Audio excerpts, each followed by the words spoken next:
በኢትዮጵያ ባሉ የመንግስት ሆስፒታሎች 40% የአስፈላጊ መድኃኒቶች እጥረት እንዳለባቸው ያሳያሉ። ዜጎቹም እጥረቱን በምሬት ይገልጹታል።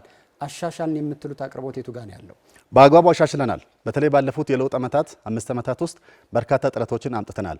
አንዱ መድኃኒትና ሕክምና መሳሪያ አቅርቦት ስንል ለሁለት ከፍለ ማየት ያስፈልጋል። ከጤና ፕሮግራም ጋር ያለ ለምሳሌ የኤችአይቪ መድኃኒት፣ የክትባት፣ የቲቢ፣ የወባ ጋር ተያይዞ ከ95% በላይ ለማህበረሰባችን ተደራሽ ማድረግ ችለናል።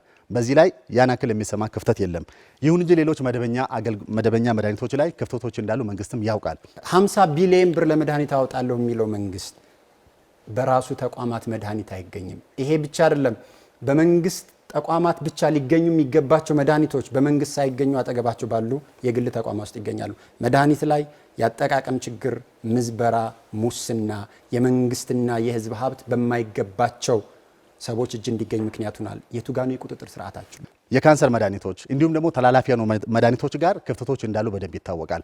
አንዳንድ መድኃኒቶች ላይ አሁንም ክፍተት አለ። ምክንያቱም አገር ውስጥ ማምረት ብንጀምርም ከውጭ የምናስገባቸው በርካታ መድኃኒቶች አሉ። እነዚህ ዓለም አቀፍ ማጓጓዣ ስርዓቶች አንዳንድ ጊዜ ሊስተዋገሉ ይችላሉ።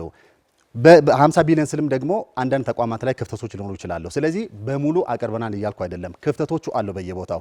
ይህንን ለማስተካከል በቀጣይነት በስፋት የሚሰራ ሆኖ የአጠቃቀም ስርዓቱን ለመሸፈን የመረጃ ስርዓትን ዲጂታላይዝ ማድረግ ጀምረናል።